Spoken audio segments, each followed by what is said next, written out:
Hello and welcome to the Oxygen Addict Triathlon Podcast. We're brought to you every week by our sponsors tgstore.co.uk, the home of premium sportswear including Gore bikewear, Gore running wear and Aquasphere wetsuits. You can get 10% off with the code OxygenAddict10. precisionhydration.com, leaders in triathlete sweat testing and hydration with multi-strength electrolytes that match how you sweat. There's a 15% off with the code OxygenAddict15. and Team Oxygen Addict. Triathlon training plans and coaching guidance from Mr. Coach Rob Wilby. It's me. And supportive teammates in a private Facebook group. Do you like it, Rob? I gave you a little moment there, a second. I like it. Yes, we're in. We've got the banter going, and we should also give a shout out to our new patrons the last couple of weeks. Thanks very much to David Inglis and Ian Smith for becoming patrons.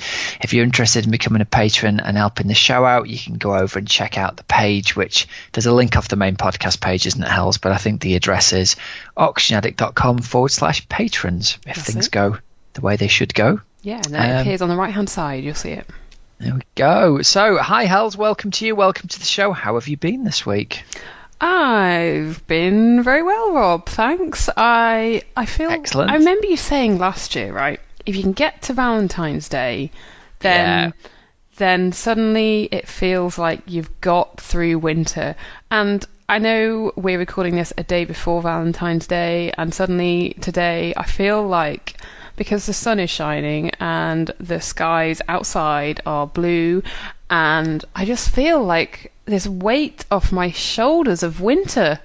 It's amazing what happens when the sun just shines for a day with blue sky, isn't it? Oh my goodness. So yeah. Are you feeling like it's getting lighter in the evenings now? Have you had that realization yet, or not quite? I think you will do tonight, because it always is like this when the skies are clear.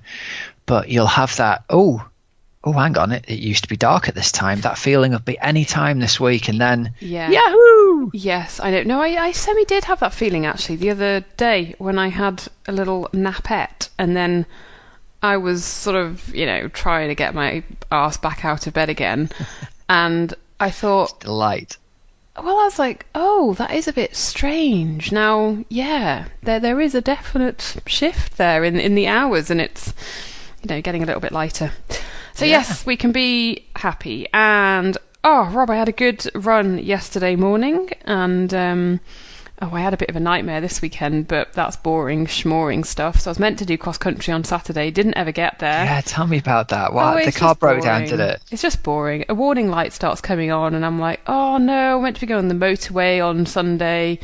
I better not be driving on the motorway with a warning light. So I had left to go to cross country, got about 900 meters down the road, there's a roundabout. I was like, I'll turn back round. Oh no. So then Helen, if I turned round every time a warning light came on in my car, I'd never have driven anywhere in my entire life. Really? No, I was not. I've bought cars before that the warning light's been on when I've paid for them. No, I was not having this warning light. So anyway, tried to sort it out, but then it didn't leave me enough time. Then tried to get the stuff that it needed to turn the bloody warning light off. On my way to work, rocked up at the garage, and they're like, oh no, that's a parts section. That shut at 3, and you're like, oh, stuff you. And then I'm like, oh my god, well then I can't go on the motorway till tomorrow morning because I need this stuff, but I can't go to the supermarket, I've got to go to work, and rah, rah, rah. So so I turboed, funneled my frustration on the turbo, went to work, got up the following morning, had a great run, and then went and got this damn chemical to put in the car, and then finally hit the motorway. Cool. So we got there. I'm glad you got it sorted. Got it sorted. It was just a bit one of those, I don't know, adds a bit of stress, and I had baked, Rob. Oh no, you'd done baking for the cross country team, and they didn't get to eat They didn't get to eat it. Oh, that is a real tragedy. I know. They were chocolate orange brownies, which my colleagues then benefited from. So I had very happy colleagues. You could always have just dropped them off at my house. If ever you find yourself with a surplus of chocolate orange brownies, you just point them this way. I will lie back on the floor and you can pour them over me. They're quite... You have one bite and you're like, oh geez, they're quite good. It's quite a sugar hit. They are not healthy. It's a bit like watching a cookery program, listening to a podcast with you. It's one of those like, here's all this delicious stuff and you can't have any of it. Well, no, you can't have it, but you could make it easily. I don't think that's our market, though. I don't think our podcast listeners want to spend time cooking. Very few of them. I think they want you to post the delicious stuff to them, have it arrive through the door. Maybe we should start a cooking company. Well, Helen's Cakes, there you go. Let me know if anyone wants any cakes. Have them in little flat boxes, like, those Graze things used to come in, and you could fit them. If we designed it right, we could have the box the right size. It would go through the letterbox. We could do like 24-hour delivery. Telling you, Helen. Helen's Cake Company. There you go. You're onto it, Rob. Right, should we talk of not cake? We should probably talk about triathlon, I suppose, shouldn't we? Yeah, I think we should. Not the triathlon. What would being a triathlon podcast? Yeah, triathletes like cake, but anyway. All right, so first up, we've got some results today. Results brought to you by tgstore.co.uk. So Gore Bikewear and Gore Running Wear. If you're looking for anything to keep you warm in the tail end of this winter or to keep you dry as the spring starts, you get over and check out the Gore Bikewear and Gore Running Wear on tgstore.co.uk. And there's even a competition over there for podcast listeners only, which is /Oxygen Addict. And the winner of January's competition was Gareth Palmer, we mentioned last week. So Gareth won himself a brand new cycling or running jacket of his choice. So top banana for you, mate. Make sure you get in touch with them if you are listening, Gareth. So where should we go first with the results, Hells? I think we shall go to Cape Town in South Africa because it was the World Cup this weekend just gone, and we had some British success in the women's race because it was won by Lucy Hall ahead of Jess Learmonth, and then Ai Ueda of Japan was third. But what was brilliant about this one was that it was a sprint finish. It sounds like they just dominated the whole event, doesn't it? Well, yeah, because they're both amazing swimmers, and Lucy Hall was the domestique in 2012, which is incredible to think of because she's only like 20, she's coming up to 25. Yeah. So she's still really, really young, yet she's done an Olympics 5 years ago, So it's brilliant for Lucy to get her first World Cup win. And they're obviously good friends, training a lot together. So Lucy just got Jessica on the line. Just pipped her. Yeah, by like a tenth of a second. Yeah. It sounds like they pretty much swam off the front, 2-up time trial together away from everybody else. Yeah. Controlled it on the run and then nuked each other in the home straight. What a great set of racing. That's it. Brilliant, isn't it? And they had a 30-second cushion to third place. So really fantastic way to start the season. Yeah, that's a significant victory over that distance, isn't it? That's 200 metres worth of space between you and third place. Yeah. Brilliant. Yeah. Good work, Lucy and Jess. Well done. And then over on the men's side, it was won by Richard Murray ahead of Henry Schoeman, and Vian Solwald was third. So it was a South Africa 1, 2, 3. Good stuff. Yeah. Like it. Now, and Murray even had a 10-second transition penalty, by the way. Oh, no, I didn't see that. What was that for? He didn't put something back in the box correctly. Oh. Yeah. I always think they're a little bit... I don't know. It's like getting caught by a red light camera, isn't it? Nobody does that on purpose. Just don't quite get your stuff in the box and get a penalty for it. I understand you can't chuck stuff around, but... I'm going to go completely for the opposite point of view. There's a red light for a reason. There's a box for a reason. There are rules for a reason. Stick your stuff in the box. It's not rocket science. Okay. Well, that told me. Stop at a red light. Oh, there's a reason it's red. Yeah, okay. Yes. No, I'm not saying that. It's just I have been victim to a light changing as I drove through and getting flashed by the red light camera, and felt very hard done to by it. I didn't feel as though I was a Johnny race car. You know what I mean? I know. Yeah, I do know what you mean. My camper van. You're like, oh, exactly. if I slam the brakes on, or do I what do I? Oh, Oh no. Yeah. Yeah. Bad news bears. All right, probably the wrong analogy, but still. Okay, Rich. Helen says, make sure you get your stuff back in the box in future.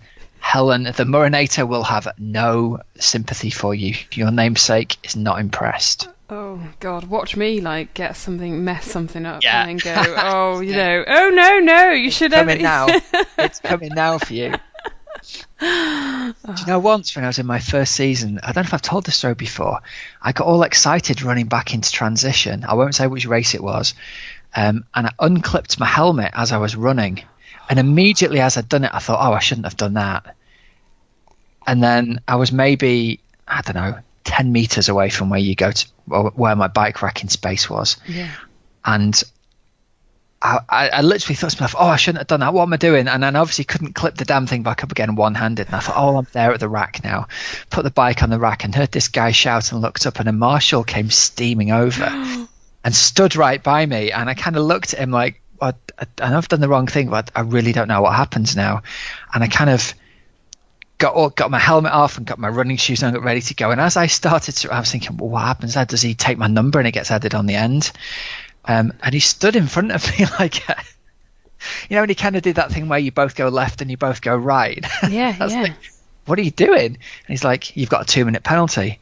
And I said, would you not just add that on my time at the end? And he said, no, you've got to do it now. And I said, and you know, when you come in from the bike with somebody and you want to race them, and I was like, but I want to race that guy. And he's like, well, you've got a 2-minute penalty. Like, oh. And then after 30 seconds, he just moved out the way and let me go.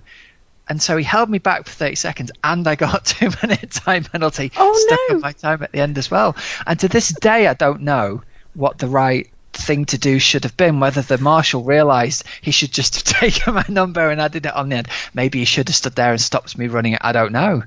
But, man. yeah. That's quite funny. That's kind of like, I feel like I've been punished twice for this crime. Yeah. Oh, nightmare. nightmare. Well, Rob, the other, we don't have a result yet, but we will by this time next week, because Challenge Wanaka is happening over the next couple of days. Exciting. They've got really good footage as well, haven't they? Do you remember last year they had super footage on? Yeah. It was shown live, and they had like bike course stuff, and oh yeah, good. Well, so will that be on our Saturday? It will be, won't it? Yeah. Hold on. Let me just. I think they're 12, 13 hours behind the UK. No. They're ahead. Yeah. They're ahead. So it'll be happening like as we wake up. Yeah. Sorry, it'll be happening. No, it'll be happening as we go to bed on Friday night. Saturday night. It's the 18th. What days? I'm confused. So on one day of the coming weekend, somewhere in the world, there's going to be a race in New Zealand, and if you get it right, you might either get to see it live, or you might miss it by a clear 36 hours if you listen to our advice. So go and check it out for yourselves. Eh? Right. No, I'm going to give you the conclusive answer here. Right. Saturday is the 18th. The race is on Saturday the 18th. So if you're in the UK, it will be starting Friday night. UK time. Got you. Yeah? Good. That makes sense, yeah. Excellent. Friday night UK time. Yeah, perfect. Right, so yeah, Challenge Wanaka, brilliant. And it's going to be quite a good one. It is, because we've got Vonzie going head-to-head with Laura Siddle for the win in the ladies' race, haven't we? Von van Vlerken. Yep. Who we love Vonzie. Vonzie, if you're listening, thank you so much again for sending us through your signed tri-suit. It is super duper. And anyone who's listening, by the way, this seems like a good point to interject this. Our charity appeal is, I know we had a bit of a technological fail last week with that, Hells, because the page had closed in the background without letting us know. Oh. I guess when you set the page, it only runs for 30 days. So apologies to anyone who tried to donate and found the page was closed. I know a few people emailed me, but I've got it sorted now. I put a new page up and they changed over the address, so it's still the same thing. It's still justgiving.com/crowdfunding/podcast.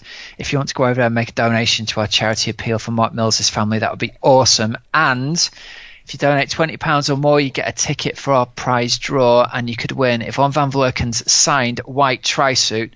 Imagine how good that would look on the wall of your office, Helen, in a frame. It would. And look, I'm telling you, there are people out there who don't know yet that they need this on their office wall. It's the kind of thing that companies should be making donations for, I'm telling you. Oh. We've got that one. We've got Lionel Sanders' one. We had Rachel Joyce tell us she was going to send one through this week as well. God bless her. Brilliant. She's sending a signed suit through. Sierra Pampiano's fantastic red and black one. If it fit me, I'd be wearing that one, Helen. I think it's a really cool design. I have to admit, I haven't tried it on. No, don't. That would be wrong on so many levels. But yeah, anyway, so there we go. Yvonne van Vleuten is going head to head with Laura Siddle. Yeah, it's going to be. So has Laura had twice there? Second twice, is that right? She was second there last year. And I think the year before. She's definitely had second there twice, I'm sure. I'm not sure if they were consecutive years. Yeah, it was two. It has been 2 second places. So it was Meredith Kessler that beat her last year, wasn't it? It was. I've got it here in front of me. Have you? Good. She got beaten by 8 seconds by Meredith Kessler last year. Or was that in Taupo? No, that was in Taupo. That was in December. Okay. Yeah, you're right. Oh, I'm getting myself all mixed up. That was the race, which was very, very. It was just before Christmas, and that was an amazing sprint finish. There you go. All right, cool. Yeah, well, it's one of those bucket list races, isn't it, Challenge Wanaka, that everyone who's done it comes back just raving about. It was like the original Ironman New Zealand was beautiful enough, but Wanaka apparently raises the bar on that. So I just hope they get some decent weather, because it's so often it's been freezing cold or windy or rainy or just beastly weather conditions, hasn't it, despite it being in their summertime. Yeah, and I have some people who are in Wanaka at the moment, and I have seen the water looked a little bit choppy in photos right? I saw of this week. Yeah, a little bit lively. It looked a little bit choppy. However, it and I don't think New Zealand has had the best summer weather-wise so far, but yeah. So who knows what it will be like for race day, but I'm sure that all these guys racing will be prepared and for anything, really, won't they? Yeah, you'd think so, wouldn't you? Yeah. Although, having said that, I went to race in the Alps and took with me a pair of tri-shorts and a sleeveless tri-top, and woke up on race day morning to see huge black thunderclouds over the Alps, and was like, I have literally brought nothing with me other than tiny little skin suit and sunglasses. And I started there thinking, you could die of hypothermia. What? You are riding into the French Alps. You could die here. And luckily, it all cleared away and it was a beautiful, hot, sunny day. But I always tell people, make sure you take stuff for bad weather just in case. And I hadn't done so myself, Hells. Oh, see.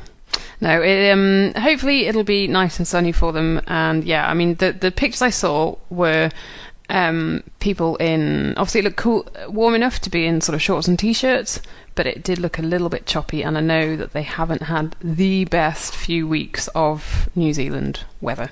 Oh dear. So fingers crossed. Right, well, watch to see how that goes. Who's racing in the women's race apart from Yvonne van Vleuten and Laura Siddle? Who else did we have on the list? Yvette Grice was writing, wasn't she? Yeah, and Alyssa Godesky of the USA, she had a crash last year, so she's coming back. And then, yeah, as you say, Yvette Grice is on the list. Tamsin Hayes, Julia Grant from New Zealand, and then Simone Meyer, who lives locally, and then Bonnie van Wilgenburg. Now, I don't know if that's a Bonnie who I was on a triathlon training camp with a couple of years ago. She's pretty swift, and if it's not that Bonnie, then there's another Bonnie who has a very similar name. And she's won, the Bonnie I'm thinking of anyway, I think won Kelpman last year. Oh, yeah. Yeah. Okay. So could well be then, couldn't it? Could be her. Yep. So, yeah, she was very quick on the training camp, almost like quicker than everyone else.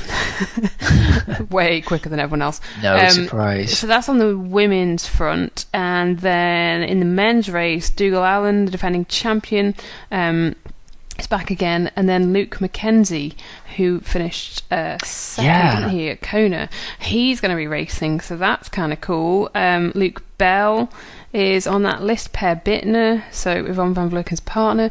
Mike Phillips, that'll be really good to see how he goes. He's a Kiwi as well. And then Courtney Ogden as well. Yeah. So interesting to watch Luke Bell and Luke Mackenzie go head to head with Dougal Allen. That'll be, because that's an interesting race choice for Mackenzie, isn't it? The fact it's not Ironman branded, so it won't count as a validation race, will it, for Kona for this year? Yeah. And then the I think I was watching Rob, Mike Phillips, right, who is from New Zealand, and on the plane over to Canada, I was absolutely lucky enough to be able to watch the Alpe d'Huez triathlon. It was playing on the plane? Yeah. No way. Way. It was very weird. Anyway, he You've got to say way, actually. I think that's how it's done in what's that film called? Wayne's World. Way. He goes, no way. Way. So he was 8th at Alpe d'Huez. Okay. So. Yeah. Suit him then, hilly course. Yep, exactly. There you go. Jolly so good. That's cool. And then what else, Rob? That's it for sort of results at the moment, isn't it? Yeah, it's always a slightly quiet time of year, but Wanaka comes around and then Taupo's around the corner, and then it all starts to kick off, doesn't it, moving into March and April. So and I did before hear... you know it, we'll be trying to make a decision over which races to include rather than not having any. And Laura is doing Ironman New Zealand again. She's doing the Dirty Double again. The Dirty... What's the gap between them? Can you remember? 2 weeks. 2 weeks. Yep. Nice. Brilliant. Good luck, Sid. Bring it home.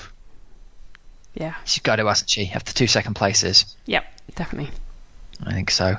All right, let's move on then. A bit of Coach's Couch action. Just a quick word from our sponsors, Team Oxygen Addict, before we go over to Coach's Couch. We've just opened up the shop for the Team Oxygen Addict kit for the order for this coming summer. So if you're interested in racing in Team Oxygen Addict kit, if you go and visit raceskin.co.uk, click on the My Club shop link and scroll down till you see the Team Oxygen Addict kit. We've got Elite Tri skin suits, we've got cycling jerseys, long sleeve cycling jerseys, cycle shorts, running vests, gilets, and it's all really cool looking kit. So one of the reasons we changed the name of the podcast to the Oxygen Addict podcast was because we were looking at getting kit made up for the original podcast, and we decided, as we already had this Team Oxygen Addict kit, it might make more sense to rebrand the whole thing as Oxygen Addict. So if you guys want to buy some of that kit, go out and train and race and support the podcast, that'd be super awesome. We've got some minimums that we need to meet in order for the kit to be able to be delivered, so we thought we'd open it up to podcast listeners as well. So yeah, go over and check it out at raceskin.co.uk. If you've got any questions regarding sizing or whatever the clothes are made up of, you'll need to direct those to Raceskin. They've got a great section on their site describing what sizes will fit people, and those guys over there are super helpful at helping you decide what sizes you need if you're looking. So again, go over and check it out at raceskin.co.uk and follow the link through my club shop down to the Oxygen Addict kit. Yeah, so Sonia sent us this question, Sonia Pippin, isn't it, on Twitter, where we are at OA Try Podcast. And Sonia says, what should you do if you think you're overtraining? This is such a good question, Rob. Yeah, it is on so many levels, isn't it? Because I think there's probably not a single person out there listening who doesn't have that thought go through their head 15 times a day at peak training time.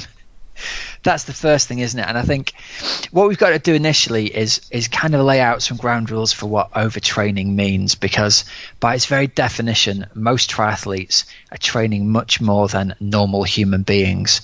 And so I think we've got to be careful that our definition of overtraining isn't the same as what the layman's definition of overtraining would be. So I think our definition of overtraining is going to be initially training to the point of causing you problems that you're not recovering from day to day and week to week, and crossing over that line between being tired and bouncing back and being tired and getting sick or ill. And I think that's, would you agree with that? I think that's really where our definition of classic overtraining has got to get to.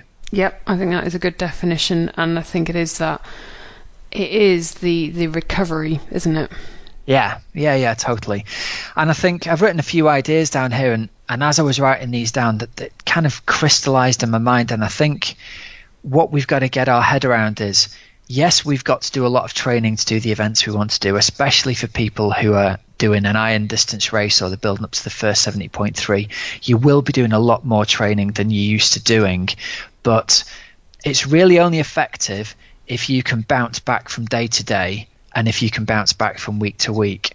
And so I think the way to go about this is you've got to start by scheduling your training and having the recovery aspect of it considered first. You don't necessarily have to write recovery session in big block letters in your diary, but it isn't a bad idea to remind you that if you don't recover from the training that you're doing, you may as well not be doing the training in the first place, because it's in the recovery that the gains and the super compensation happens that actually make you fitter. And if all you do is hammer yourself day in and day out, unless you are one of the 0.001% who can do that and your physiology allows you to recover, you're not actually going to be getting yourself fitter. So I think you've got to look for rather than looking for how much training you can possibly fit in, and it's easy to get misled by that, by reading on the internet and on Twitter and on Facebook about how much training certain people are doing at certain times. If you turned it on its head and you say to yourself, what's the minimum effective dose of training that's going to allow me to get fitter and progress at a reasonable or even at a quick rate? And if you look at your training through that lens, it's actually very hard then to get yourself into the place of overtraining, because by its very definition, that's not what you're there for. You're not there to train all the time. You're there to do the minimum amount of training that you need to do in order to grow and get fitter and get ready for your next race. I think that makes sense, doesn't it? Yeah. Absolutely. I think where we're misled is where numbers get thrown around, and you'll hear people saying 20-hour training week, 30-hour training week, 40-hour training week. And okay, so yeah, people will be out there doing that sometimes. People can sometimes bounce back from those. Some people can bounce back from multiple weeks like that, and a lot of professional triathletes who arguably might not have a job to do and have got professional recovery things at their fingertips, they can bounce back from the 20-30 hour training week in and week out. But if you try and fit that in around a full-time job and around a family and possibly around having kids and all the other responsibilities we've got, you're going to fall apart and fall to bits, and you're going to end up sick or injured, or at the very least very grumpy with very annoyed members of your close immediate family. Yeah. So if you do think you're overtraining, you probably are. The first thing you've got to do is you've got to take a break. So you've got to have a complete break from training until you get to the point where you are physically refreshed and ready to go again. And I'm going to say the minimum that period of time for someone who's definitely properly overtraining, you've got to take a minimum of 2 weeks off training entirely, possibly up to 4 weeks off training. And then during that time, sit yourself down and work out what it is you actually want to get out of the training. Because I know some of the people I've worked with, sometimes they're not in it because they want the minimum effective dose of training. They're not in it because they want to do well at races and train in order to do well at races. They're in it because, training helps them feel better. Training is a distraction from other stuff going on. Yep. Training is something that they do a lot of because it makes them feel good, and they think doing more of that. Sometimes even they challenge themselves, how much training can they get done, and kind of get lost in the weeds a little bit. And you've only got to say to somebody, look, what is the purpose for doing this, to really draw out the reason that they're doing it. So yeah, I think the question is simply, is the thing you're about to do more likely or less likely to help you achieve your goal? And if you ever get caught in that mental state of thinking to yourself, well, I have to do this, either because it's written down or I have to do this because it's weak to not do it in some way, then you need to take a really close look at your motivation for doing that training session, because ultimately it's not going to be helping you out in the long run. I think that is sound advice. And it is, I know we've said this before, it's so difficult when you see that program and the boxes are going green and you want the boxes to go green if you're using Training Peaks, whatever. And then you have, a red box if you don't complete it, or there's a yellow one and you're sort of thinking, no, they all must be green. Yeah. And it's difficult to make yourself go, no, actually, bigger picture, it's okay. Totally, yeah. It is okay if that one box doesn't go green, Actually, it would be better if I didn't sit on the turbo tonight, because I'm already shattered. I know I'm going to be more shattered over the next 3 days because of X, Y, and Z. Actually, not making myself more tired would be more beneficial. Totally. And that line that I always say to people, if you get your 90% of your training plan done, that's 100% done. I genuinely mean that. If there's 10 sessions on somebody's week, if they get 9 of them done, or even if they get 8 of them done, I'm happy that week is 100% done. And I've encouraged people in the past, if they are haunted by the box not going green or whatever, just go in and change the duration in the box, the plan. Go in and change it, or delete the session, because no plan survives contact with the real world for very much longer than about 3 days. Things have to move around, and you have to just think, well, if my coach was sitting there moving sessions around on a day-by-day basis, then if he or she would move that session, then therefore, what's the thing that's going to make me best in the long run? Yeah. I did have a moment, Rob, on Thursday. I was like, nope, I'm not doing the turbo. I'm literally shattered. Yeah. No, not doing it. So. And in that state of mind and in that state of physical tiredness, if you had done it, probably on Friday you would have been even more, and you'd have got a scratchy throat or a sniffly nose or whatever. Yeah. And I think that's another good thing to point out about overtraining. I think everybody's body has got a tell. When you play poker and people have got a tell. Yeah. Yeah. Everyone's body has got a physical tell, and you need to learn what that is. Oh my God, do you know what mine is? Go on. I just start sneezing. I get to work and I will just be sneezing, especially if I'm on an early shift. Okay. And I'll be sneezing which is really hygienic, isn't it? But once you realise that, though, once that's your tell that you're overtired, then you know that you've got to take the next day off or do a recovery session or have an extra hour in bed or whatever it is that fixes it for you. Mine was always conjunctivitis towards the end of my sort of competitive career.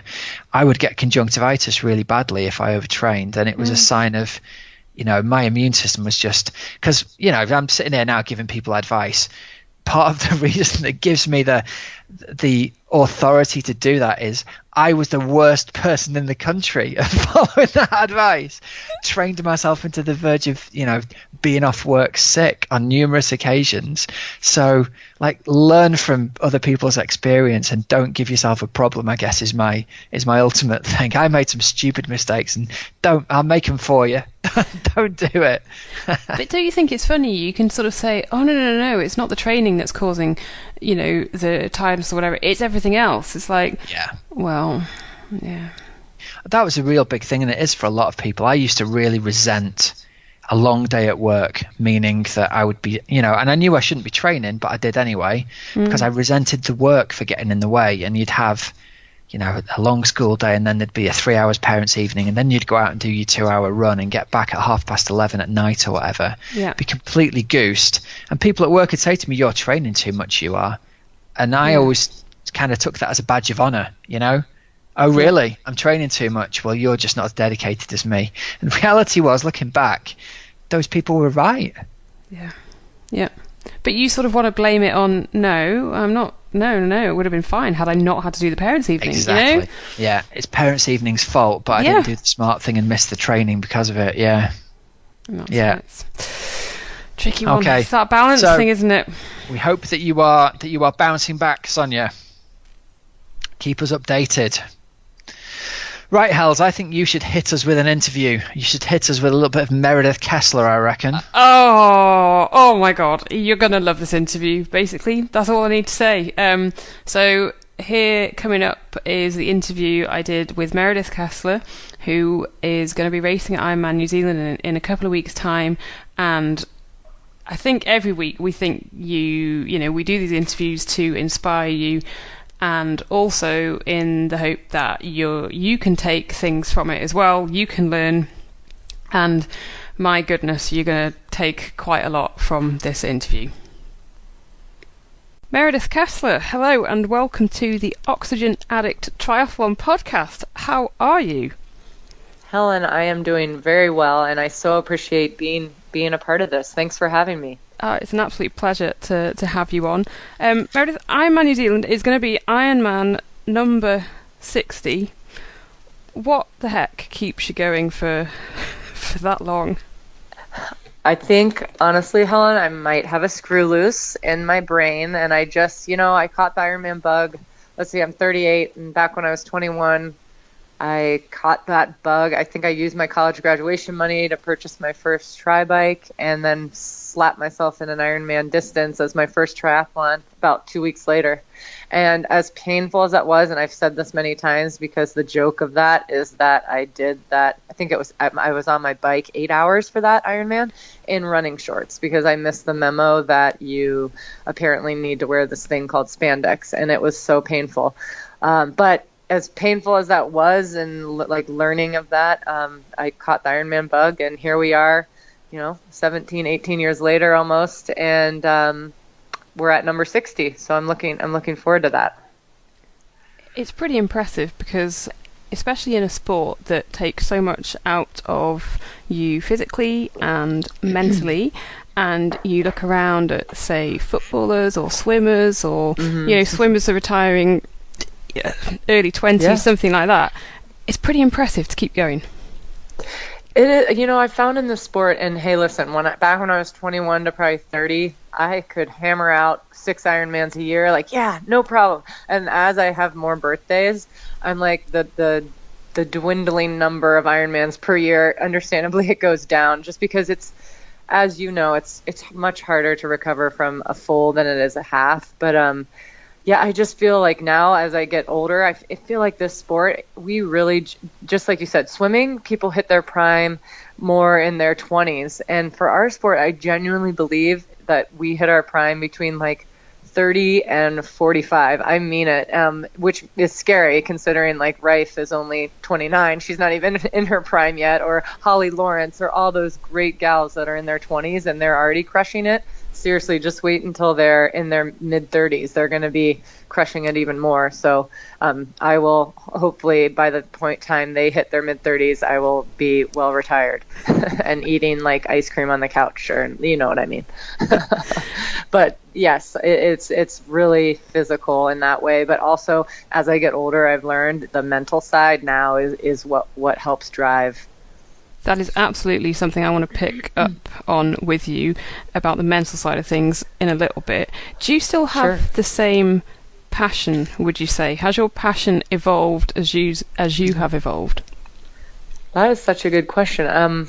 Yeah, I genuinely believe, like all of us, my alarm clock goes off a little before 4 in the morning every day, and there is not, I'm sure I wouldn't be normal if I was like, some days, I'm sleepy, I would love to press snooze, but something gets me out of bed, and it's that internal drive that I've had. And I'm not saying we all have it. I'm not saying it's just me, but I mean, I've had this instilled in me since I was like 10. I've just always been in sport. My parents threw me in sport, went from a very young age. I played sport in college, and I just always have been involved in that life. And it's what shaped me. It's defined my being of who I am and everything, and I really enjoy it. And so that's why I feel like privileged. People say that and it sounds so cliche, but that's what's driven me to of those 60 Ironman. First of all, I have not finished 4, and those 4 that I haven't finished, I have physically passed out, because the other ones I will crawl to the line if I have to, because it's really, and I'm not trying to be like cheesy or corny, but it is a privilege to get to do this. There's people out there that would dream of being in our shoes, getting to swim, bike, and run for a living. What about, you just mentioned there about you would do anything to cross the line of an Ironman. And, we have seen at Kona a couple of times. Yeah. You have absolutely struggled on that marathon, and you've been walking that marathon. Yep. What's kind of going through your mind at that point when you're in that position? Yeah, and I want to first announce that I respect people who make the business decision not to finish if they are walking like I was. I guess it's honestly, Helen, it's my 9 years as an age grouper, or almost 10. Is I started as an age grouper. I was racing in that capacity for many years, and I know what it takes to balance, full-time job and life and a family and friends and all of that whilst doing this sport. And I wanted to honor the finish line, and it's no secret, I've never had a good Kona. Just when I thought it was going to be good this year, I was injured, and so it was just like, finally I figured out how to manage the elements, but then I was still walking this year, and that was just what was meant to be. And I felt like, we all want to start what we finish. We all want to finish what we start, and that was my mindset. It's like age groupers, and I guess here's the deal: is they wait their whole year to do one Ironman. We have this privilege of being able to, pay a fee, and we can race as many as we want, go in and out of them as many as we want. Well, I promise you, those that are towing the line for Kona, they have put all their eggs in one basket, and so to do well at that race, and I'm sure, and I don't. This is another, aside from luck, another word I don't like to use much is sacrifice, but I'm certain that age groupers who are managing life outside of triathlon have had to sacrifice a lot to get there. So I wanted to do my part, I guess, to just finish. And if that meant walking while there, and they start 30 minutes behind us, so clearly if I'm walking, I'm ending up racing rather in the mix with the age groupers. And it was really specifically not this past year, but the year prior when I really was, I walked most of the marathon actually. I really got to interact with the people and, try to cheer them on, even though I was so sick. It's just, that's what we do. And that said, I say that in one light. If another pro decided that, it wasn't their day, they were having a bad day, maybe they got a penalty, they got a mechanical, and they decide to throw in the towel, that is okay. Like, they made the business decision. Maybe they wanted to enter an Ironman 2 weeks later, but I guess my point is that I always do Ironman in Arizona, whether I have a good Kona or a bad Kona, and walking wasn't going to really hurt me in that process, and I wanted to jog to get to that line. No matter if you're in, you have 17 hours to do it. So if I'm coming in at 12 and a half because I'm walking, you're still honoring the people who are out there from 12 and a half to 17 hours. I think that says a lot about you as a person, Meredith. Well, thank you, but I'm not. And a lot of people do it. I just mine always happens to be in Kona on the biggest stage. And to be honest, Helen, I felt like 2 years ago when I finished, and I get teary even talking about it, but I felt like I got more recognition than I had for winning it, and I didn't mean for that to happen. I genuinely just was doing what I finishing when I started. And so I just felt like, I'm like, you guys don't need to say thank you or give me any props for that. I just wanted to genuinely honor the finish line. When you were at that point and walking, is there, in the run up to Kona, you're in that mental zone. In the swim, you would have been completely in that zone, thinking about the process, all that kind of stuff. And then when you take that first step, walking, do you come out of that zone a little bit, and actually are you able to almost enjoy it a tiny bit more? Right. Yeah, that's a great question. And I'll use the last 2 years when I've walked for two completely different reasons, but not this past year, but the year before. I thought it was going to be a great day. I was ready to go, and what great day means for me, I've never, the farthest we've done in Kona was 7th, and I think I was in 2nd at one point, and I just was hanging on the Queen K on the last 5K of the race. I still was not mentally, I was so far gone, and physically, and at that point I was like, gosh, we need to figure out what the salt water, why you get so sick and everything whenever you come to this island. It's like the island I get eaten alive by it. And so fast forward to 2 years ago, when I walked, I literally went into that ocean, one athlete, and I came out another. I literally had zero power from the start, so it was no surprise, just to answer your question, when I got off the bike, that I was going to be walking the marathon. I mean, my bike was an hour slower basically than it was this past year even. Wow. So I spent the following year figuring out what makes me so sick in this Kona. And it's funny, how can that happen? Can you be allergic to Kona? I don't even understand. Yeah, it's hot. Yeah, it's humid. Yeah, no. It literally frustrated my entire team, myself the most, because you're the technician. I'm the technician. I don't like using me or my very much in this whole job. It's very much we, us, and our. But my point is that me, the technician, failed. Like the team had us set up for success, and I failed out there, and I needed to figure out what is triggering me to fail, because you're physically ready. I'd slept more than I've ever slept. I've eaten, at the right times, and I, thought everything was going to be great. And then, boom, it wasn't. And so I spent the next. It's funny because if you look at that, then I think 6 weeks later, I raced Ironman Arizona in an 8:48:44. So it's like, what is the difference? Is it the elements? And so my point of saying that is, I did a ton of testing. I went to a local doctor and ton of blood work. And it's funny, and I'm going to kind of fast forward so I don't bore people to tears, but I found out I had mercury poisoning, which is crazy, like highest level of it. And don't feel sorry for me. I did it to myself. I mean, I live in Northern California. I ate a ton of fish all the time, lots of tuna. Yeah. But it was causing me to be so sick. And then you throw me in salt water, and you throw me in the heat, and my adrenals, my kidneys were just like, forget it. We can't do it, And so it's funny, it's January 18th. I have physically not eaten one bite of fish in a year and 2 weeks.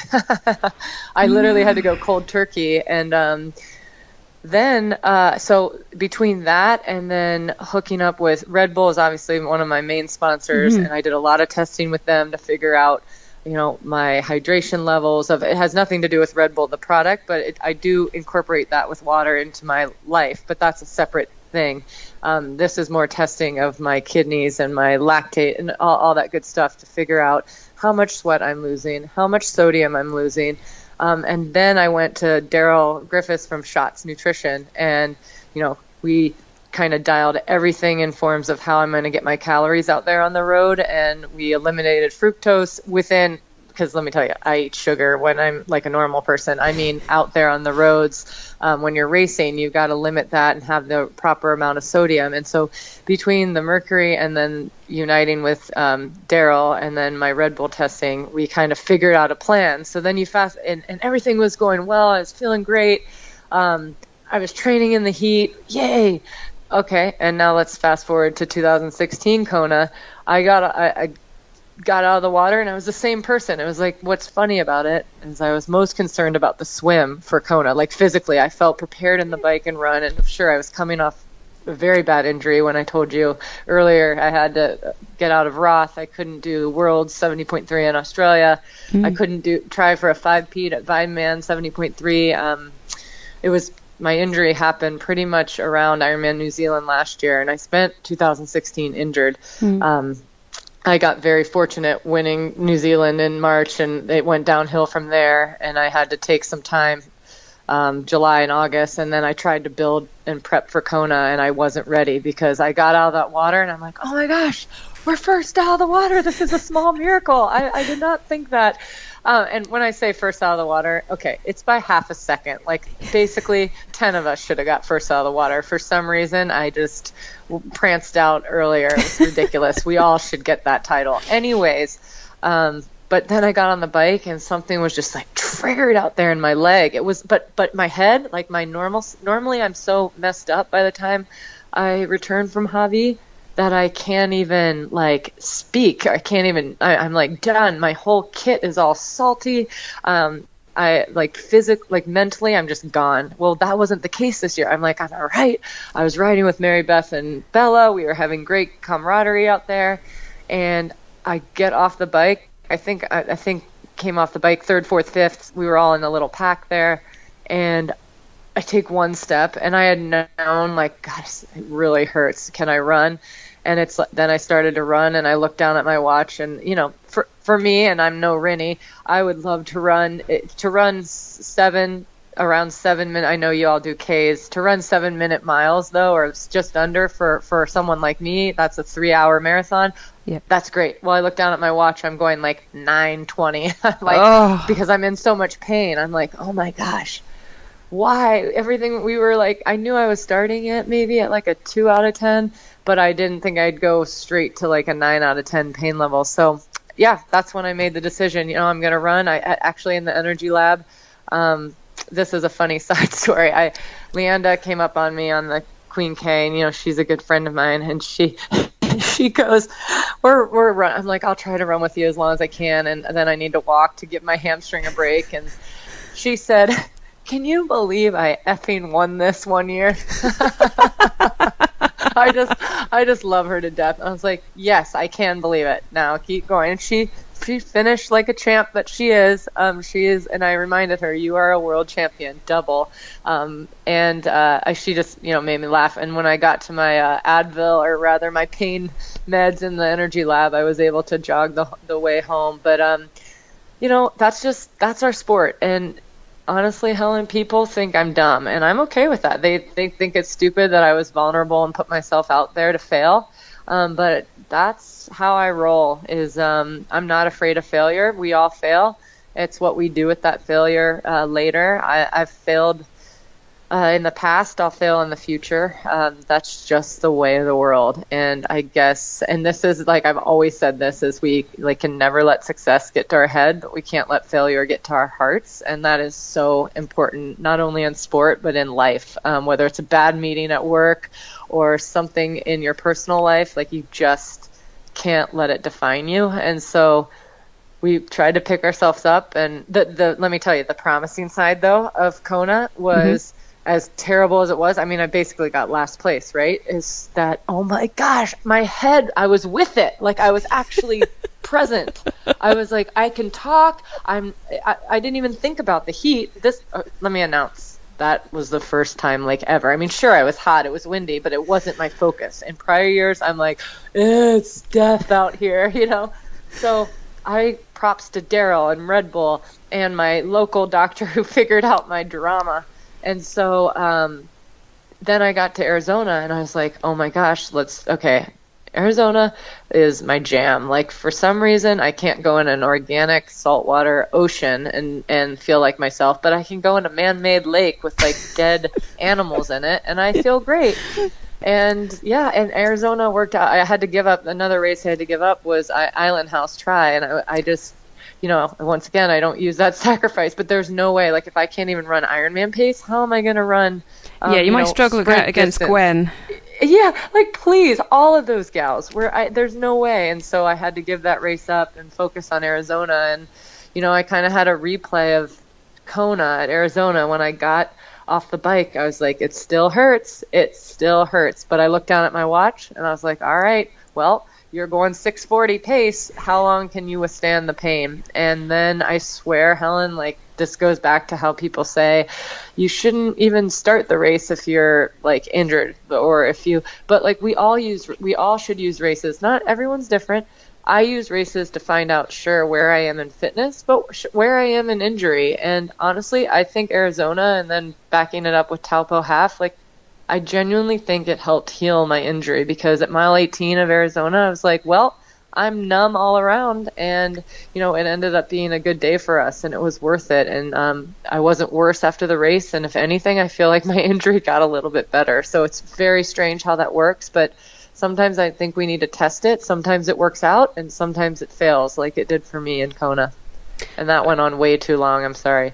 No. No. I was going to say that I have heard that before. That I remember Rob, who we do the podcast together. He had the same issue, and I think he went and ran on it, and it was he did something, and it was all fine. And he was like, "How the heck did that happen?" So, yeah, it's so weird, isn't it? The body is so trippy. I swear. It is. It drives me nuts. And then one time, and then I hate it the next day, and then the next day I'm like, yes, you can be resilient. It's amazing.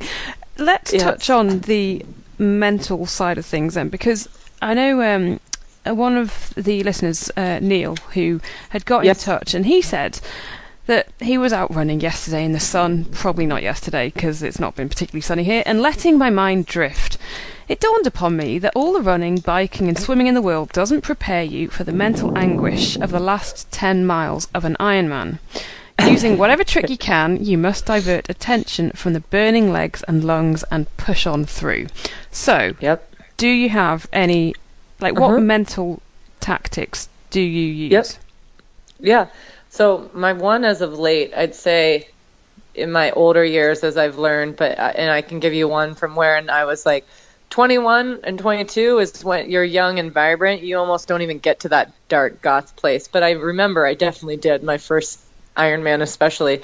But I think you have vibrancy there as being so young and youth. But in my past 10 years, I promise you that what I think about first when I'm in the goth, dungeon of doom out there is I think about, I kind of touched on this before, but I genuinely think about those who cannot, whether it's a training partner who got injured and can't be there, someone, a fellow competitor is sick. Like, I don't wish that on anyone. I want everyone to start out healthy and give it what they got, because if you win a race, you want to win off of good merit and good racing. And so I guess when I'm in that pocket of doom, I'm thinking about those two that would want to be in our shoes and like basically suck it up, Chuck, you get going. And because a lot of people would want to feel what you feel right now. And so I'm really adamant about that, because I know too what it's like to not be able to be out there when you want to be. And I've had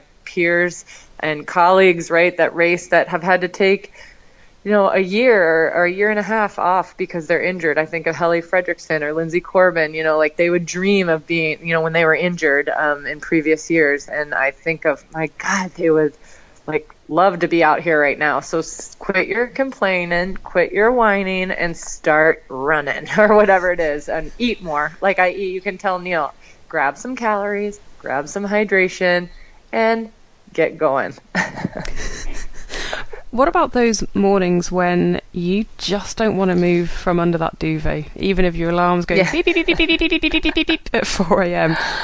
What about those ones? It was funny. I was kind of just asked this question, like about, what do you do to make, like, if you feel that way? Well, there's two things I think I said, and because it's in our sport, as you well know, and in life, for people, even you have to be organized. So like, how much more gusto would you have if you knew, oh my gosh, my suit's already laid out, my bags are all packed, I already have my bottles made in the fridge, I've got my snack for after, I'm my coffee is ready for me to press the button, right? Whatever. So like, I'm all about organization. Like, that is key. Like, and even my husband, before we have dinner, I hear, did you pack yet for tomorrow? Because that means like he knows it's going to take me a little bit and just to do it so we can watch our show and have dinner, and I'm not fiddling around with it later. So point is, because who at that time in the morning wants to like fill bottles and like pack their clothes, and then you're bound to forget something, right? So lay it all out the night before.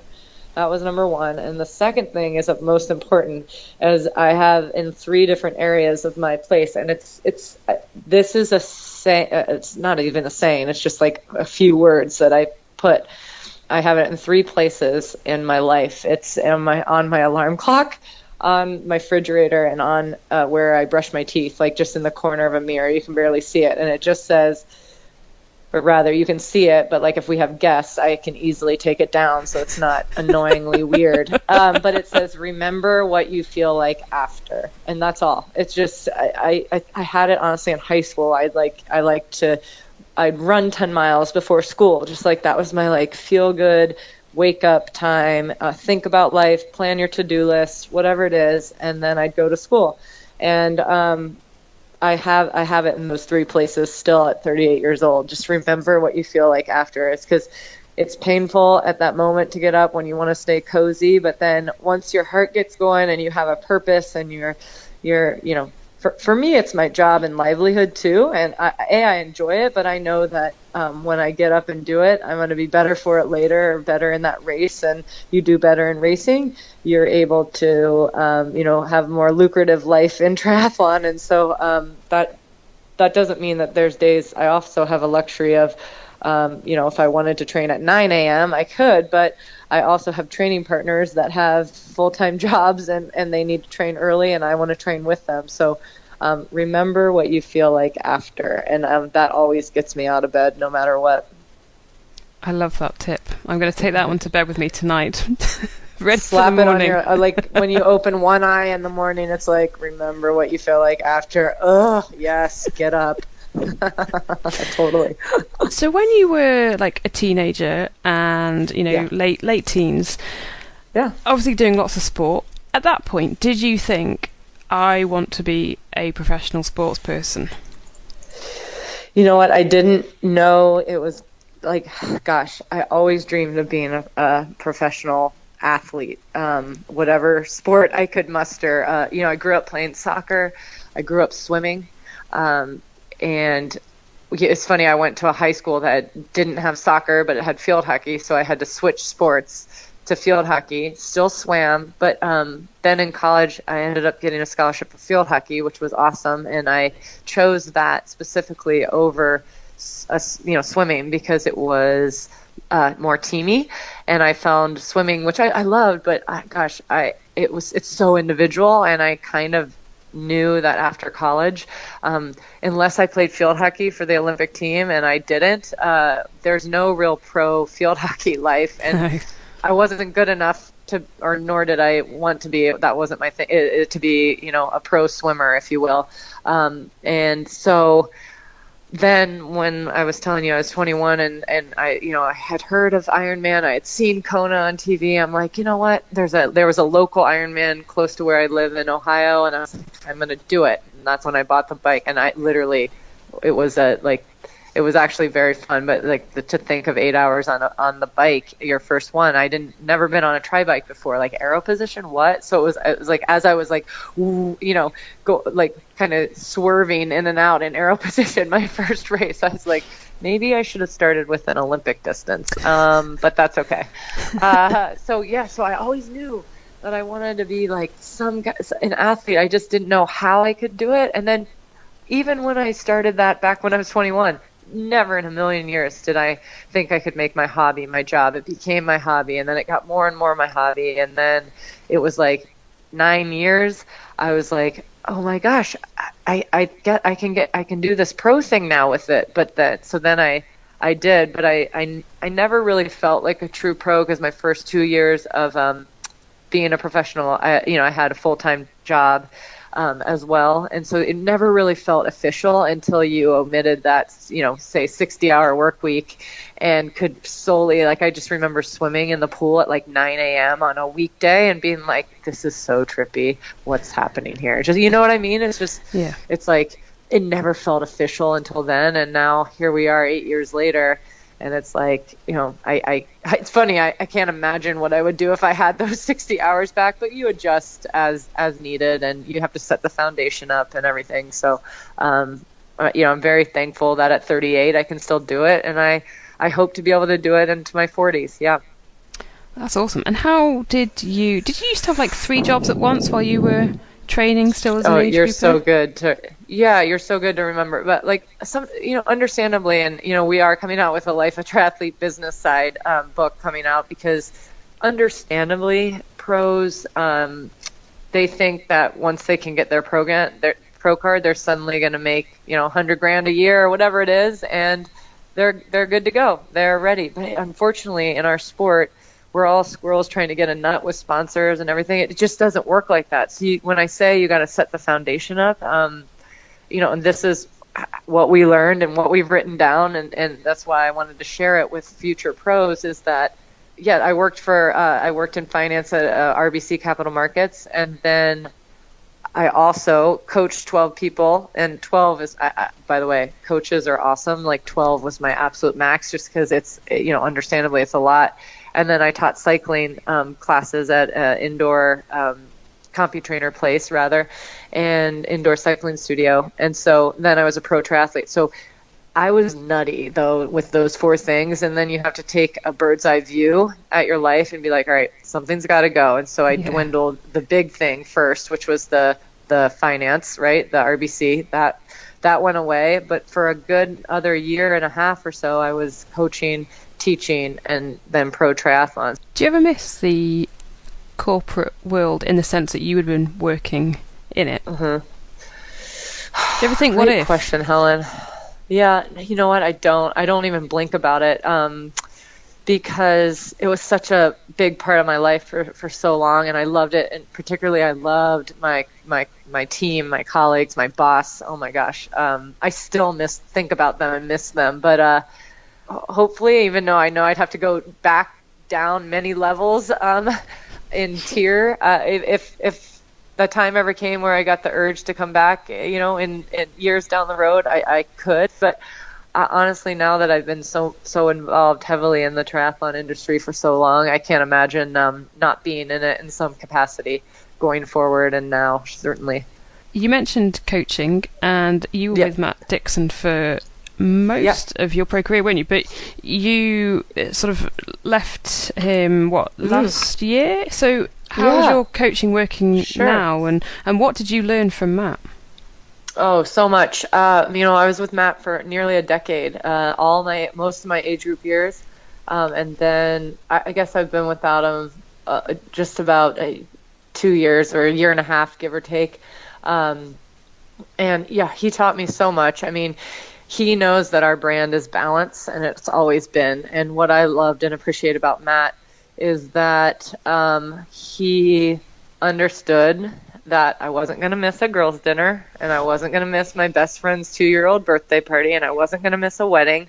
No race, no championship, no workout is worth me losing my balance. And there's very little things that I'm stubborn at. I'm not a stubborn person by any stretch, but that is one thing that I will not let anything get in my way of my life balance, my date nights with my husband, or that glass of wine or two. I don't think that, and it might cost me a lot of stuff down in my job, but I feel like you can still do what you love with hard work and dedication, and I'm very passionate about my job, but I will find ways to get it in where I don't miss out on life things, because that's of most important to me. Those are the people that when I'm 70, I'm still going to have, and they're still going to be in my life. So I understand that's not being a pro's pro, to be honest.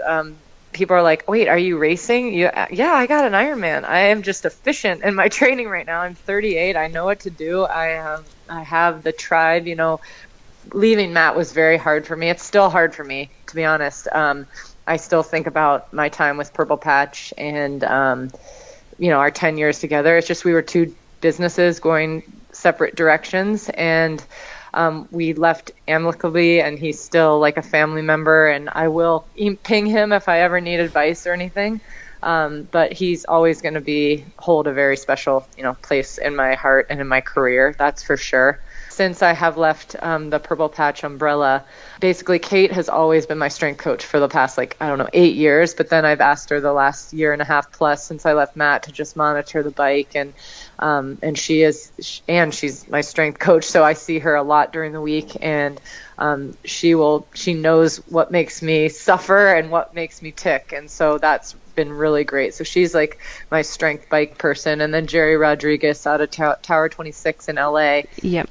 I've always known him, even when I was with Purple Patch, I've always worked with him. So he dials in the swimming and sends me my key sessions. I'm a pretty easy swim person to coach, because I just need 3 interval sessions a week, which Jerry sends me, and the other 3 days. And this is another thing that I really appreciated about Matt, is that ever since I was in high school, when I told you, I run 10 miles before school, super easy, nothing dramatic, but I'm like that with swimming.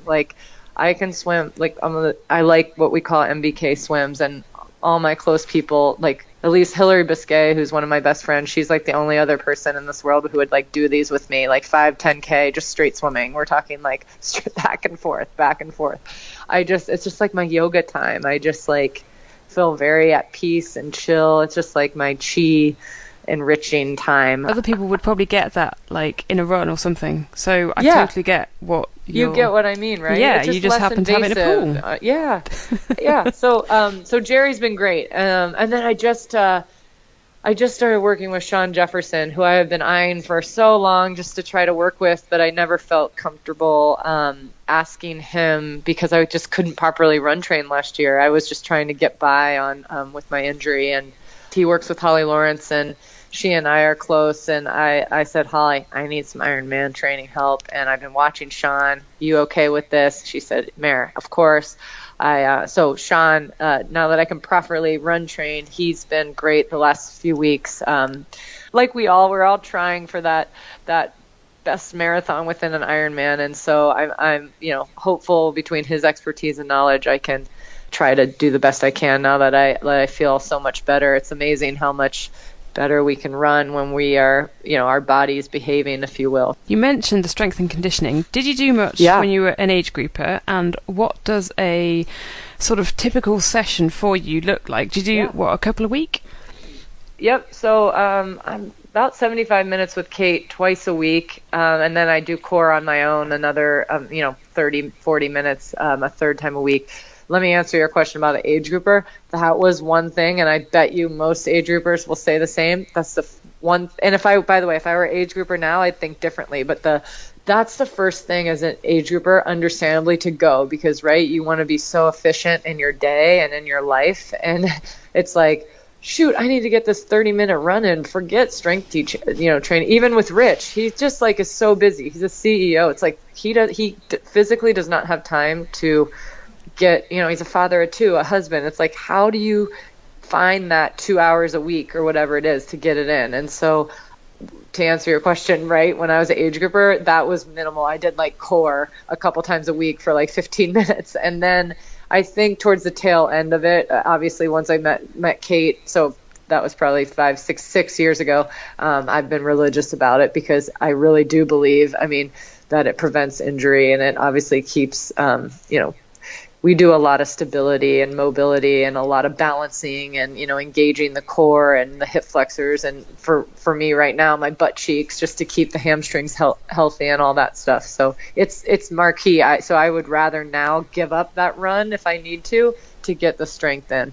Yeah, and that is where it's almost that difficult dilemma, isn't it? Because as you say, you see it in your training plan, you're thinking, I've got to do that run. Yeah. But actually, sort of longer term, is it more beneficial, Yep, absolutely. And it is. The answer is it is. As we all know, it's just people, it's so easy to give up, right? Because I got to get this bike in or this in. So, yeah, making the time is the hardest part for people, understandably. Totally. Right, fast forward a couple of weeks, you're going to be in New Zealand. Yes, we can't wait. We're giddy little schoolgirls. We're excited to go back. Gosh, that will be...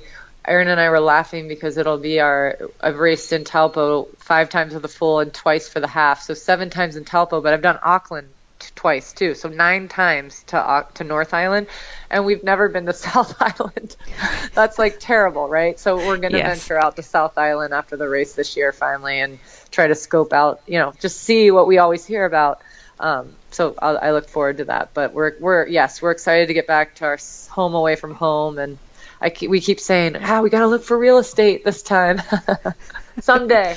Could you see yourself living out there one day? I don't think living, but we'd love to just because our home is America, our family and friends are here, but I can see us having some form of cost-effective vacation home for our family and friends, just to show them what we love so much about New Zealand, because we've really embrace the culture. And specifically, Erin loves, we go to this fly fishing lodge after the race the past several times called Poranui, and just the staff there. It's, Erin is my Sherpa all week to, help get prepared for the Ironman. And then I go to the fly fishing lodge and try to help him, which consists of me sipping coffee and chilling while he's fly fish. So strenuous. So anyway, we love it there. Why have you been so successful there? Let's talk about the course first. It's a lake swim. It's cooler weather. I train and live in the Bay Area where it's, between, 10 and 15 degrees basically, or whatnot, Celsius. And so I'm used to it being cooler. Not saying Taupo can't get hot. It can, but regardless, the lake is always cool. And I find when you start out cool with a wetsuit on, and you're the rest of the day, even if it gets into the 20s or high 20s, you're okay by the time, the marathon hits. So the weather has always been favorable, minus my first year when there was like torrential monsoons there. So that can happen around March too. So we have to expect that. But then the bike course just seems to like, it can be windy and it's a power course. And because I do so much indoor training to be efficient and keep that life balance, and because I genuinely enjoy it and I feel like it's safer, it's, power-based, efficient, effective. And I was like that even when I worked full time. I literally, that's how I got into indoor cycling. And even when I became a pro, I kind of kept that. And that's been really helpful for courses like even Kona in New Zealand. Like they're just the not so, it's not technical. It's like, it's pretty, there's no crazy downhills. There's like one uphill and it's not even a big deal, but I actually like hills because we train out on hills when I am outside. But and then the run is 3 loops, right? You get all the energy from the crowd. And so the course is obviously a big part of it, but also it just, when our toes touch in Auckland, you just instantly feel this good energy, and the people help make it that way. We have our New Zealand family, and we have our favorite cafes and our favorite places to eat. I stay in the same room, literally in the same hotel room every time I go. It's just like, everybody, it seems like family. And I think that's why we have been so successful. And honestly, and I just said how much I don't like the word luck, but you need a little bit of luck with it. And we've been lucky in terms of, and I don't want to jinx it, so I'm going to knock on wood, but you just want to have good technical luck out there too. Yeah, totally. And what would it mean to you to get that 6th win? Yes. Oh man. So much, because a win is a win no matter where, and it doesn't have to be a certain time in a row or anything like that. But because Taupo, I think, is so special to us, to go back for your 6th time and to try to snag it would mean a lot to me. I'm at the pointy end of my career, right? I'm 38. We've been going since I was 30. I think I was 31 at the time, or whatever. It's just been a huge part of our career, and it would mean a lot to not only to me, and I'll say the word me, but to us and to our family, and just experiencing to be able to talk about Taupo in that light when I'm 70 years old. It would be really fun. Do you think it'll be your last Ironman New Zealand? Oh no, definitely not. Nope. Until these legs won't stop working, I'll be like the old creaky woman. Like I don't plan on not doing it anytime soon. So I really hope to be there a handful more times as a professional, for sure. Love it. Right, I have 3 short questions which I want short answers from, and then I've got a couple of friends who we're going to try, and they've got questions for you. So, right, in your book, Meredith, so in Life a Triathlete, you say about race schedules and you say about planning. You say here, do not forget to plan around your important dates on your calendar, which might include your wedding. Do you know a pro who's missed their own wedding? No, I know. I was being facetious there, like, hey guys, let's make sure we plan around our weddings, right? I've just seen, you don't want to miss the important things. I kind of went into that, right? I liked it. It made me giggle. Right. You said that, as pros on your blog, you've said we get tired and cranky and overwhelmed as well. What makes you cranky? Very minimal. I should think more off the cuff. How about I'll start with what doesn't make me cranky but should, is that when I have a web workout, when I use the word web means why even bother, like where you're just crap. You're like, I am terrible today. I have no power. I have nothing.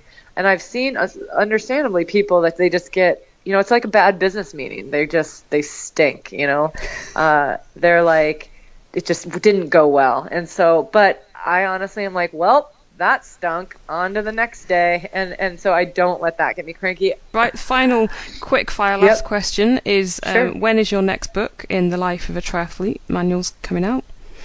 Yeah, I would love to Life of a Triathlete, the business edition, out before Kona this year, 2017. Excellent. And I'm going to say, if anyone has not yet got Life of a Triathlete race preparation, it's blooming brilliant. So Google it and get on it, because it's awesome. Right, Meredith, we have a question here. Hi, MBK. it's Sid. You're coming up to your 60th Ironman in March this year at Ironman New Zealand, which is pretty amazing and fantastic. So congratulations on that. Is there a race around the world that you haven't yet done that you'd still like to do? I love that was Sid, by the way. Yes, Sid. I can't wait to see her in March before we know it. But Roth. Roth has always been a bucket list. As I mentioned, I missed it in 2016. And so I hope to get to Roth someday, speaking of racing in Europe. So that would be an answer to that question. And speaking of Roth, Sid crushed Roth last year. I had thought I was going to get to see her there, but then couldn't. So I hope to, maybe she'll do it again this year too, and I'll see her at a couple Ironman then. Nice one. Okay, and then we have another question, so let's try this one. Meredith, it's Chrissy Wellington. I've just got a little question for you, and that's, do you want your underwear back? I love Chrissy. She has been such a mentor to me over the years, just with everything. Such a good soul. I do not, Chrissy. You keep those bad boys just because, it's my gift to you. She does not need to return them. Okay, you're going to now have to explain the story. Why the heck has Chrissy Wellington got your underwear? Oh God, I think we were at this Challenge Athlete Foundation event down in San Diego one year, and that's when we were really bonded and got to hang out a lot and really talk. And I think she forgot. Yeah, she forgot hers, and I was like, I got extra, girl. They're clean. You can have them. And I sent them on their way with her. What would your feelings be if she actually still wore them now? I would be okay with it because, I am very cognizant of what underwear I buy, and they're durable and sturdy and they're comfy. So she might still have them. I like full butts. None of this thong stuff. We're athletes. We need to be comfy, and they're still cute and feminine. So she should keep them and wear them still. Totally. Oh, Meredith, it's been an absolute pleasure. Thank you. Thanks for having me, and thanks to all the listeners. Hopefully it wasn't like watching paint dry of boredom, but I really appreciate you having me, and thank you, Helen. There we go, Rob. We had a fun ending there as well. Sounds like you had a giggle doing that one. We had a good giggle, and I hope you appreciated the extra little questions there from Laura and Chrissy Wellington's question. So we had a very good giggle, and I don't think she was expecting them. So that was good fun. But it's just amazing, Rob, that she's going to be doing Ironman number 60 in New Zealand. That's slightly impressive, isn't it? Isn't it? And just to have shared all of her knowledge, and like you were saying before the interview, like the mistakes that you've made, well, they're all the mistakes and the things that she's learned as well. So there was so much to take from it, and the importance for her of maintaining that normality in her life and catching up with her friends and fitting everything in, and I think even pros can learn so much from her because of the way that she presents herself, and this is her business, and I just think she's so savvy with that.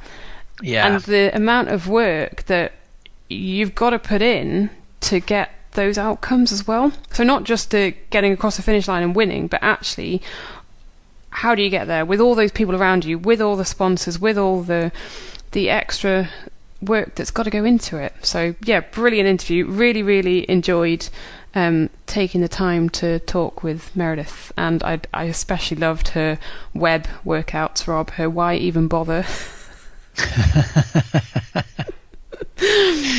She's got a good website going on, hasn't she? People should go over and check that out. Actually, I don't think I've seen very many as good as this. And you're right, to approach it like a business makes such good sense, doesn't it? Yeah, loads. And honestly, I really, really enjoyed talking to her. It's cool. Good stuff. All right, so moving forwards then, we've got a little bit of news here. In fact, we've got a few items of news this week, haven't we? We have.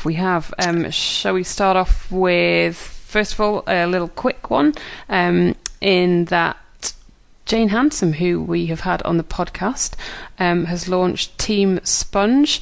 And Team Sponge is going to be a triathlon team. There's going to be 8 people on it. And essentially, it's a team that is also going to give back.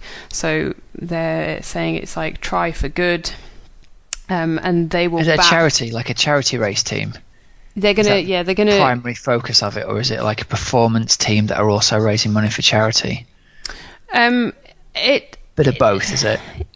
It doesn't necessarily say. Yeah, it is going to be high performance athletes, and they want to, perform on and off the course. So off the course, their aim is to give back to 5 it says, charities. The exceptional athletes will collectively back 5 sporting charities and raise money for each one throughout the year. Not only will this result in raising awareness for the sport, but it will also bring attention to the chosen worthy sporting charities that will perhaps otherwise be overlooked. Cool. Like the sound of that. Yep. Good work, Jane. If you want more information, go to spongeraceteam.com. All right, cool. We should also have mentioned actually at the start of our news section that we are sponsored by precisionhydration.com. So if you go over to their website, you can take the online sweat test. They've got the new one up and running for triathletes. So you can go and do the online sweat test and see what kind of recommendations they've got for electrolyte concentration for a person of your kind and a person of racing your distance in the kind of heat and stuff that you're going to be doing. You can organise a personal sweat testing evening for you and your club by contacting them, and they've dropped us a line to say they've organised another one in Knutsford on the 25th of February at 4 o'clock. That's going to be at Knutsford Leisure Centre. So if you contact them through their website, precisionhydration.com, they've got all the details for that. So just drop them a line if you're interested in going over and having a professional sweat test done in the flesh, as it were. So next up, I think we should talk about the Super League Triathlon Series, Hells. Yeah, so this was just launched over the last week. It's a $1.5 million Super League triathlon, and essentially it is co-founded by Chris McCormack, so 2-time Ironman world champion, and it's still going to be swim, bike, run, but they're totally mixing it up, and there's going to be 5 unique race formats, and basically, it's going to feature the likes of the Brownlees, Javier Gomez, Mario Mola. There's no mention in a lot of articles, they don't really mention the women, but I have read I noticed that. Yeah. So it is very much like this bloke, a guy, male race series. However, I have seen that they're going to... race series. Yeah, they're going to have a... female championship later on in 2017. Yeah, it says here 15 women will be invited to join for the October leg. So I think the first race is going to be this spring, isn't it? Yeah. The first few races are going to be this spring, and then there's going to be some more of them in October. Yeah. And they're going to invite 15 women to take part for that. So it's good to see that that's happening there, because it would be pretty weird for it just to be male only, wouldn't it? Yeah. Yeah, really, really not good, especially if you think how really equal. I know Cone doesn't have the same number of slots at the World Championships, but compared to a lot of other sports, triathlon is very good at being equal in terms of prize money, distances, etc. Yeah. So, yeah, it does seem a bit odd that they haven't launched a Super League for women at the same time, or they haven't gone into detail about it. But yeah, if they've got the October 2017 race, which women are going to be at, well then that's good. So it all kicks off in March, doesn't it? In Hamilton Island in Australia, which is a really, really rubbish place, isn't it, to have to go and race? I seem to remember Macca organised something there a few years ago. There was like a triathletes against cyclists thing that got organised. Hamilton Island had a lot of money available for promotion for it, and he got quite a few pro cyclists up there to race against triathletes, and they did like team time trials and stuff. So I wonder if the seeds for this were sown back then. But I like the idea of this. I've talked before about when I lived out in Australia for a year, and the local tri club used to organise an event every Saturday, and it was like $2 on the line to enter, and they would do something different every single week. It would be a different course or a different format, and they'd quite often do swim run type races where it was just something you'd never ever have done before, and it was really good fun. Yeah. So I think that there's going to be a lot of interest in this, and the fact it's so short and quick and fast is going to be really good for TV as well, isn't it? That's exactly it. So it's going to be on Fox Sports in Australia. It's going to be on Eurosport as well. So I think they kind of have probably got this one nailed, because if you think about it, Rob, when you watch, if you're watching Kona live, it's really difficult to, like, time differences aside. It's hard to make it interesting, isn't it? Totally. You've got people on a bike for 5 hours. Yeah. So they've gone completely to the other end of the spectrum with this and gone, right, we're going to have races that are going to be over in, races will be about 15 minutes long by the look of things, won't they? It's a and then they repeat it again. Yeah, 300-metre swim, 6K bike, and a 2K run. That's sort of the basis of it. 3 minutes, 10 minutes, and 6 minutes, isn't it? So the race will be over in 20 minutes. Yeah, I mean, how brilliant is that to watch? And especially because then they get 10 minutes off and they do it again, and then they get 10 minutes off and they do it again. I think it's going to be really, really cool to watch. Yeah, I think so too. And there'll be obviously a shed load of prize money on offer, which means you're always going to attract the top athletes. And then they'll have like series leaders, a bit like the Tour de France. You'd have the GQ, and then you'd have, King of the Mountains. Well, you'll have individual swim, bike and run leader jerseys as well. Yeah, so this is going to be really cool. A little bit of banter from Ali Brownlee here as well. He says there's a lot of chatter from the younger guys about the heat and the shorter distances, and a few of them fancy themselves for the win. While the formats are new and innovative, they've still got to swim, bike and run, and they have to remember that their weaknesses will still be highlighted. It'll be a lot of fun. It's going to be, I think it's going to be He's great. Not taking any mind games, is he, Ali? He's like, yeah, okay, it's going to be hot, it's going to be short, and you all have to beat me still. So good luck, boys. Yeah. So that'll be really cool to watch that one. Rob, should we... When did you say the first one was? March the 17th, wasn't it? Yeah, 17th, 18th, 19th kind of weekend. Cool. That weekend. So it's only a month away. Yeah, exactly. Yeah, nice. Brilliant. Yeah. Good work, Macca. Come on and tell us all about it. If anyone's got Macca's phone number, get him on. The Holcomb Half, Rob, we mentioned this. This is One Step Beyond events. So they do the Outlaw and the Outlaw Half, and they've obviously got the Holcomb Half. Well, now, you know that the elite amateur age grouper tweet thing that... I like to think, Helen, that they've responded to our podcast question. One Step Beyond have stepped up to see whether people actually really do want an elite age group wave. Well, they're doing one. So the Outlaw Half at Holcomb will have an elite wave. We could have warned not to use that phrase, couldn't we? Call it a fast wave, call it a head-to-head wave. Don't use the word elite. So you've got to have here, if you want to get into this wave, for men, you have to finish in the top 10 overall at the race last year. And this is sort of like the standards. They go down. Achieved a time below 4.5 hours for middle distance triathlon in 2016. Achieved a sub 4:25 in the last 5 years. And for the women, again, finished in the top 10 last year. Achieved a sub 5 hours last year, or achieved a time sub 4:55 in the last 5 years. Okay. So they're looking to have about 50 overall, it says, racing head-to-head for the win.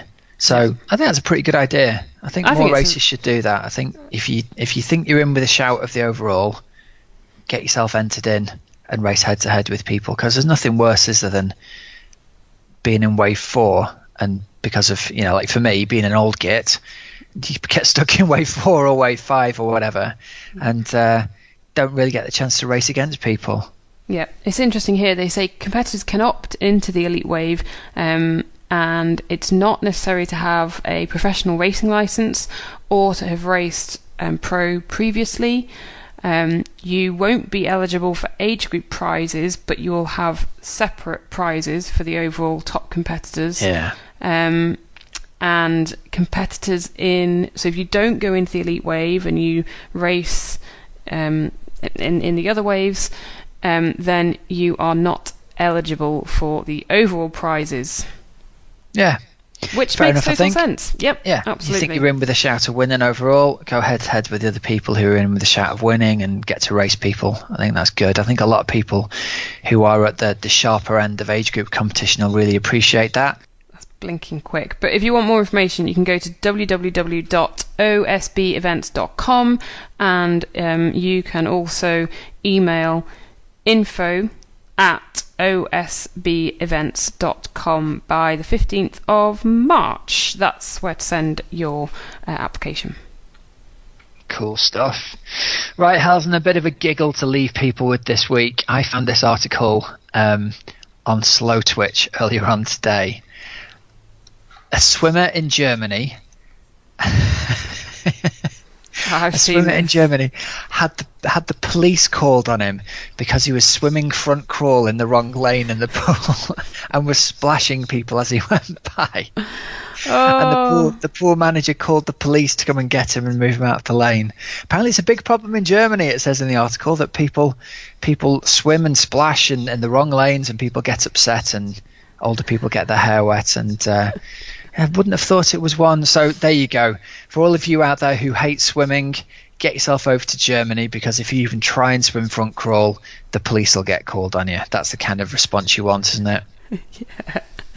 Oh, we've all had, like, you go to your local pool and someone's swimming breaststroke in the fast lane, and you're just like, oh man. And then I've been there, and I know. You need the police the other way around. You need the police to be called for that person who's doing head-up breaststroke in your lane, Hals. Totally, you just like, get out. But then other times you do feel really guilty if you do start ploughing up and down, because you think, well, everyone's entitled to swim in here, and take my mum for example. She wouldn't put her head under the water. Yeah, actually, she's entitled to go and do exercise and move. But if I was swimming next to her, she'd probably get out because she would be intimidated, let's say. So it's always a difficult one, isn't it? But it's a right pain in the backside when you turn up. And we all know that swimming windows are pretty small anyway. And you're like, oh man, there's like a pool party going on here. Come on, let's have some organisation. Yeah. All right. We better wrap this up then, I think.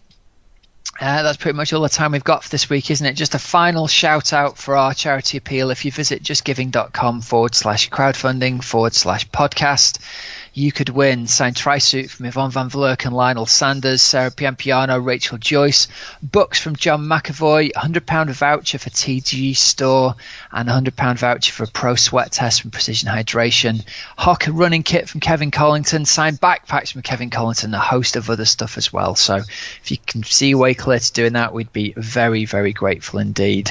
But until next week, you have been listening to the Oxygen Addict Triathlon Podcast. I'm Coach Rob Wilby. I'm Helen Murray. And have a great training and racing week. Be safe, and we'll speak to you all again next week. See ya.